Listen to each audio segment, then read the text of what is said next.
Hi കൂട്ടുകാരെ, high praise Lord. നമുക്ക് ഇന്ന് പഠിക്കാനുള്ള മനപ്പാഠവാക്യം ഇതാണ്. യെശയ്യാവ് 41:10. നീ ഭയപ്പെടേണ്ട, ഞാൻ നിന്നോട് കൂടെയുണ്ട്. ഭ്രമിച്ചു നോക്കണ്ട, ഞാൻ നിന്റെ ദൈവമാകുന്നു. ഞാൻ നിന്നെ ശക്തീകരിക്കും, ഞാൻ നിന്നെ സഹായിക്കും. എൻ്റെ നീതിയുള്ള വലം കൈകൊണ്ട് ഞാൻ നിന്നെ താങ്ങും. യെശയ്യാവ് 41:10. വന്നെത്തി മകനെ മകനെ, ഒടുവിൽ ഞാൻ നിന്നരികിൽ കണ്ടു. നിൻ പൊന്മുഖം തളിരായി കുളിരായി എൻ പ്രാണനിൽ. വന്നെത്തി മകനെ മകനെ, ഒടുവിൽ ഞാൻ നിന്നരികിൽ കണ്ടു. നിൻ പൊന്മുഖം തളിരായി കുളിരായി എൻ പ്രാണനിൽ. മതി മതി എനിക്കെൻ്റെ ജീവിതത്തിൽ യാഹേ തിരുവനുഗ്രഹം ഒന്നു മാത്രം.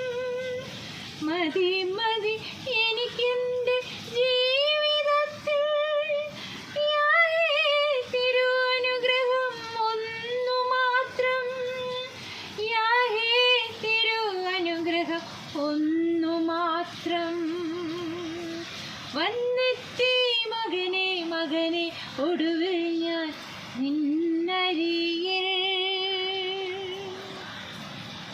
സന്തോഷത്തിൻ്റെ ഉല്ലാസത്തിൻ്റെ ആത്മനിർവൃത ദിവസമതിൽ. സന്തോഷത്തിൻ്റെ ഉല്ലാസത്തിൻ്റെ ആത്മനിർവൃത ദിവസമതിൽ. അകന്നകന്നു പോയ പ്രാണങ്ങളെ ഒന്നു ചേർത്തൊന്നാക്കുന്നു ജീവനാഥൻ. അകന്നകന്നു പോയ പ്രാണങ്ങളെ ഒന്നു ചേർത്തൊന്നാക്കുന്നു ജീവനാഥൻ. ഒന്നു ചേർത്തൊന്നാക്കുന്നു ജീവനാഥൻ. വന്നെത്തി മകനെ മകനെ, ഒടുവിൽ ഞാൻ നിന്നരികിൽ കണ്ടു. നിൻ പൊന്മുഖം തളിരായി കുളിരായി എൻ പ്രാണനിൽ. മതി മതി എനിക്കെൻ്റെ ജീവിതത്തിൽ യാഹേ തിരുവനുഗ്രഹം ഒന്നു മാത്രം. മതി മതി എനിക്കെൻ്റെ ജീവിതത്തിൽ യാഹേ തിരുവനുഗ്രഹം ഒന്നു മാത്രം. യാഹേ തിരുവനുഗ്രഹം ഒന്നു മാത്രം. ഉൽപ്പത്തി പുസ്തകം 46-ാം അധ്യായം ആരംഭിക്കുന്നത് ഇങ്ങനെയാണ്. അനന്തരം ഇസ്രായേൽ തനിക്കുള്ള സകലവുമായി യാത്ര പുറപ്പെട്ടു. ബേർശേബയിലെത്തി തൻ്റെ പിതാവായ ഇസ്ഹാക്കിൻ്റെ ദൈവത്തിന് യാഗം കഴിച്ചു. ദൈവം ഇസ്രായേലിനോട് രാത്രി ദർശനങ്ങളിൽ യാക്കോബേ യാക്കോബേ എന്ന് വിളിച്ചതിന് ഞാനിതാ എന്ന് അവൻ പറഞ്ഞു. അപ്പോൾ അവൻ, ഞാൻ ദൈവമാകുന്നു, നിന്റെ പിതാവിൻ്റെ ദൈവം തന്നെ. മിസ്രയീമിലേക്ക് പോകുവാൻ ഭയപ്പെടേണ്ട, അവിടെ ഞാൻ നിന്നെ വലിയ ജാതിയാക്കും എന്ന് അരുളി ചെയ്തു. ഞാൻ നിന്നോട് കൂടെ മിസ്രയീമിലേക്ക് പോരും, ഞാൻ നിന്നെ മടക്കി വരുത്തും. യോസഫ് സ്വന്തം കൈകൊണ്ട് നിന്റെ കണ്ണ് അടയ്ക്കും എന്ന് അരുളി ചെയ്തു. പിന്നെ യാക്കോബ് ബേർശേബയിൽ നിന്ന് പുറപ്പെട്ടു. ഇസ്രായേലിന്റെ പുത്രന്മാർ അപ്പനായ യാക്കോബിനെ കയറ്റുവാൻ ഫറവോൻ അയച്ച രഥങ്ങളിൽ അവനെയും തങ്ങളുടെ മക്കളെയും ഭാര്യമാരെയും കയറ്റിക്കൊണ്ടുപോയി. തങ്ങളുടെ ആടുമാടുകളെയും കനാൻ ദേശത്ത് വെച്ച് സമ്പാദിച്ച സമ്പത്തുകളെയും കൊണ്ടുപോയി. അങ്ങനെ യാക്കോബും സന്തതികളും എല്ലാം മിസ്രയീമിൽ എത്തി. അവൻ തൻ്റെ പുത്രിമാരെയും പൗത്രന്മാരെയും തൻ്റെ സന്തതികളൊക്കെയും കൂട്ടി മിസ്രയീമിലേക്ക് കൊണ്ടുപോയി. പിന്നെ നാം കാണുന്നത് മിസ്രയീം വന്ന ഇസ്രായേൽ മക്കളുടെ പേരുകൾ ആവിദ് എന്ന് പറഞ്ഞിട്ട് ആ പേരുകളൊക്കെ രേഖപ്പെടുത്തിയിരിക്കുന്നതായിട്ട് നമുക്ക് കാണാനായിട്ട് സാധിക്കും. 26-ാം വാക്യത്തിലോട്ട് വരുമ്പോൾ, യാക്കോബിൻ്റെ പുത്രന്മാരോട് ഭാര്യമാരെ കൂടാതെ അവൻ്റെ കടിപ്രദേശത്തു നിന്ന് ജനിച്ചവരായി അവനോട് കൂടെ മിസ്രയീമിൽ വന്നവർ ആകെ 66 പേർ. യോസഫിന് മിസ്രയീമിൽ വെച്ച് ജനിച്ച പുത്രന്മാർ 2 പേർ. മിസ്രയീമിൽ വന്നവരായ യാക്കോബിൻ്റെ കുടുംബം ആകെ 70 പേർ. അങ്ങനെ അവർ മഹാസന്തോഷത്തോടെ ഉല്ലാസത്തോടെ ഗോശനിൽ കുടുംബമായി എത്തിച്ചേർന്നു.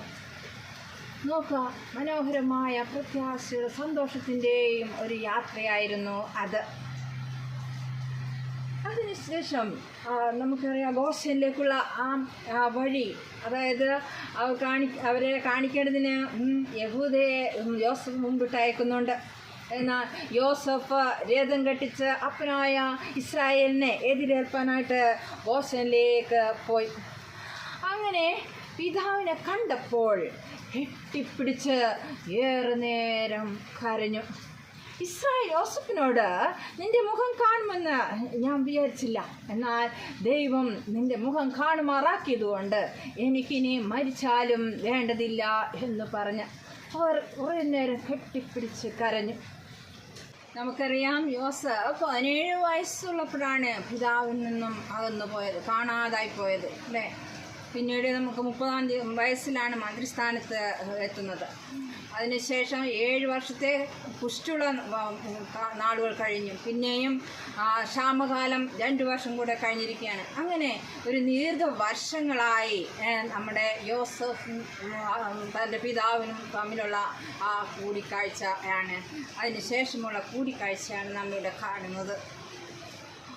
ഈ സമയം പിന്നെ നമ്മുടെ യോസഫ് തൻ്റെ പിതാവിൻ്റെ കുടുംബത്തോട് സഹോദരന്മാരോട് പറഞ്ഞത്, ഞാൻ ചെന്ന് ഈ നല്ല വർത്തമാനം എൻ്റെ സഹോദരന്മാരും അപ്പൻ്റെ കുടുംബക്കാരും കനാനിൽ നിന്ന് വന്നിട്ടുണ്ട് എന്നുള്ള കാര്യം ഞാൻ ഫറവോനെ അറിയിക്കാൻ പോവുകയാണ്.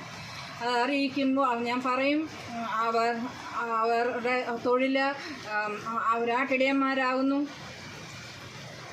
അവർ കന്നുകാലികളെ ആടുകളെയൊക്കെ ആയിട്ടാണ് കടന്നു വന്നിരിക്കുന്നത് എന്ന് പറയും. അങ്ങനെ നിങ്ങളോട് അദ്ദേഹം ചോദിച്ചാൽ, നിങ്ങളുടെ തൊഴിലെന്തെന്ന് ചോദിച്ചാൽ, ഞാൻ നിങ്ങൾ ബാല്യം മുതൽ ഗോപാലകരാകുന്നു എന്ന് പറയും. അപ്പോൾ നിങ്ങൾക്ക് അവിടെ ഗോശനിൽ പാർപ്പാനായിട്ട് സംഗതിയാകും. കാരണം മിസ്രൈമ്യർക്ക് ഇടയന്മാരെല്ലാം വെറുപ്പാണല്ലോ. അതുകൊണ്ട് ആ നിലയിൽ വേണ്ട നിർദ്ദേശങ്ങളെല്ലാം യോസഫ് തൻ്റെ പ്രിയപ്പെട്ടവർക്ക് കൊടുത്തു. അങ്ങനെ അവർ അന്ന് വളരെ സന്തോഷത്തോടും ഉല്ലാസത്തോടും കൂടെ അവർ കഴിച്ചു. ആ ദിവസം എത്രയോ മനോഹരമായിരുന്നു. ഹല്ലേലൂയ. യെശയ്യാ 41:10 നീ ഭയപ്പെടേണ്ട, ഞാൻ നിന്നോട് കൂടെയുണ്ട്, ഭ്രമിച്ചു നോക്കേണ്ട, ഞാൻ നിന്റെ ദൈവമാകുന്നു, ഞാൻ നിന്നെ ശക്തീകരിക്കും, ഞാൻ നിന്നെ സഹായിക്കും, എൻ്റെ നീതിയുള്ള വലങ്കൈ കൊണ്ട് ഞാൻ നിന്നെ താങ്ങും, എൻ്റെ നീതിയുള്ള വലങ്കൈ കൊണ്ട് ഞാൻ നിന്നെ താങ്ങും. യെശയ്യാ 41:10. God bless you.